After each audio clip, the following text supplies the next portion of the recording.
Hi, I'm Amanda Morgan from NotJustCute.com, and this is First Friday Q&A for the month of July. I've got a great question here that Leanne wrote in. She says, my son is almost 5 and has recently discovered playing guns and other violent play. I'm trying to reconcile my horror at children pretending to shoot each other with an understanding of how young boys tick. I realize gunplay must be normal since all the boys at preschool are doing it, but I still don't like it. What is it about guns, lasers, swords, etc. that draws little boys in? And what is the best way for me to respond? Thanks for writing that in, Leanne. I think that is a question that is on the minds of a lot of parents of preschoolers and particularly parents of boys, as it is more prevalent in young boys. I'm going to address some of my perspectives on this topic, and these are a result of my own experiences, the things that I've researched and read, and my perspectives and experiences as a teacher, as a parent, and as a child. And so I'm going to share with you my perspectives on it. And I recognize this is a hot topic and one that people have a lot of different opinions on. And I really feel that each parent has the obligation to do the homework and research and find out about it, but go with your own gut on what you feel is right. So I would love to encourage some respectful discussion here in the comment section and share some of your thoughts and your experiences with this topic. So let me share a little bit with you of what I've found. First of all, Leanne, I think you're right. This generally is a very normal behavior for young children. It's a normal part of their play. And part of the reason that children are so interested in weapons, as you mentioned, and the reason it draws them in is because young children are very interested in the themes of power and control. And if you think about this phase of their development, much of their focus is on gaining control and power, and whether that's control over their bodily functions as we're talking about potty training, or control over their hands as they're learning handwriting skills, or learning to ride a bike, whatever it might be. They're in a phase where they're trying to become more autonomous. And so the themes of power and control are very salient to their experience. So it's going to find its way into their play because dramatic play for young children is a way that they often can process experiences and observations and themes that might otherwise be difficult to understand for them. So they'll often have these themes in their play. They'll often work through difficult concepts, which would be things like good versus bad, or violence, or the concept of death might enter into their play. This isn't a sign of deviance. It's very normal. It shows that they're processing and understanding and coming to grips with these concepts. If you also think about their play as creating story, if you think about even the great works throughout time, they have to have some element of conflict to move the story forward, and that conflict is often overcome with some sort of aggression or the use of some types of weapons. So even if you think back to your classic things like Peter Pan and Three Musketeers, or even all the way back to Homer with the Iliad and Odyssey, these have themes of violence woven into them in some regard, but there, I feel, is a difference between that type of violence that moves forward a storyline and then gratuitous violence that is generating the joy of violence. And so that's something I watch out for in a child's play, whether they're enjoying the idea of hurting people or if it's moving forward a story through conflict, because that is a normal thing to be processing, to process the concept of conflict and working through it. If you also think about the importance of rough and tumble play and play fighting, it's something that's normal in human development. It's something we see even in animals, as you think about bear cubs or kittens as they wrestle and fight, and you think to an adult it can be very disconcerting because it looks like they're trying to hurt each other, but then if you pay attention, no one's getting hurt. It's play. And so if you're noticing that with young children as well, that's a normal thing, and not only is it good for them as a physical outlet of for energy or even aggression, but I think the larger thing to look at is their ability to build that personal control, that self-control that's required for them to have a sword battle without actually hitting somebody with the sword or hurting someone. And so you can watch for that as well, seeing that they're building self-control. I think it's also important to recognize that there is no correlation that's been found between young children having weapon play and then adults committing violence, that these young children generally don't. You'll find many adult pacifists who love to be the Lone Ranger when they were a kid. So there's no found correlation between weapon play as a child and perpetrating violence as an adult. The correlations that we do know about for adults that perpetrate violence is a lack of healthy relationships and positive adult role models, and healthy social and emotional development, and a wealth of social skills. So I feel like it's more important for me to put emphasis on those types of things. And I think that there are ways that we respond to weapon play that can increase or decrease their social and emotional well-being. And so that's where I focus on my response, is keeping an open and healthy relationship as we work through these themes. So I can understand why in a school they may need to have zero tolerance policies, and that's maybe where I started as an educator, but as in our home, in our family, I've become a little more middle of the road, and I'll give you a few reasons why.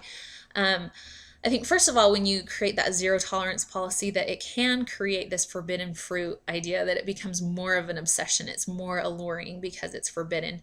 So that's one reason I don't like it. I also feel like it cuts out your opportunity to have conversations about it, and I think that's an important part of processing their play, as you talk to them about what's going on and why that's happening, and kind of help them work through the moral dilemmas that they're creating. So I think it's important to talk about their play that incorporates violence and weapons, and to keep tabs on where it's coming from, and how they're feeling about it, and how that fits with your family's values. So I don't like zero tolerance because it blocks out the play, or it blocks out the talk about the play, which is important.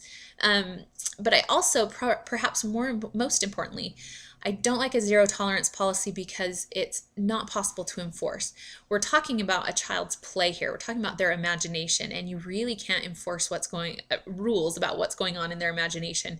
You could take out every visual representation of a gun, and they're going to find a banana or a stick or something else. And even if you take everything else away that they may use as a gun, they still have their imagination. So who's to say they aren't pretending there's a sword in a little side pocket over here that you don't know about, or they've got a holster over here that has a gun, and they're just not going to tell you because they know it's not allowed.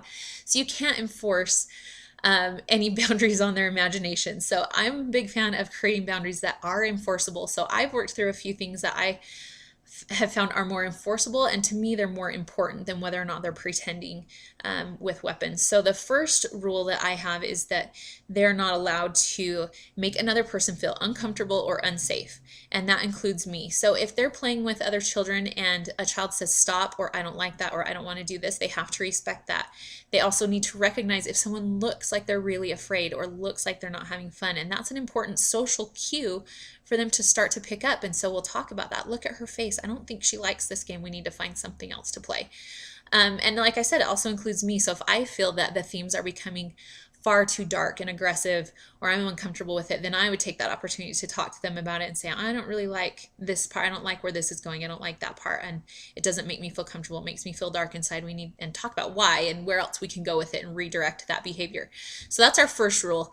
Other boundaries that I feel are important when you're talking about aggression or violence and young children is we have boundaries. We don't allow shooting computer games or video games. We don't like any of those where they're shooting at people, and so that's a boundary. We also put limits on television and watching and monitoring the content of television. I feel that that's more important. What's coming into your child in giving messages about violence and aggression, to me, is more influential than what's coming out from them, their violence. That's something that's natural, that's coming from the child. I'm comfortable with that. But if it's coming from somewhere else to my child, that makes me more uncomfortable. We also have a rule about the types of toy guns they're allowed to have. We don't have realistic weapons, and that is in large part a safety issue for me. I feel I want my children to be able to distinguish between a play gun and a real gun, and I want other people around them to distinguish that as well if my child has a squirt gun. So our squirt guns are bright red and orange and purple. They're very unrealistic looking. And then another boundary that I have, we talk about gun safety in our family. I don't think that I can afford the luxury of pretending that guns don't exist in this world, because they do. So we've talked about gun safety, and that if they see a gun that they think might be real, or that is unfamiliar to them and they're nervous about it, that they don't touch it, and they get an adult right away. That's just a strict policy. If you see a gun, don't touch it, get an adult right away.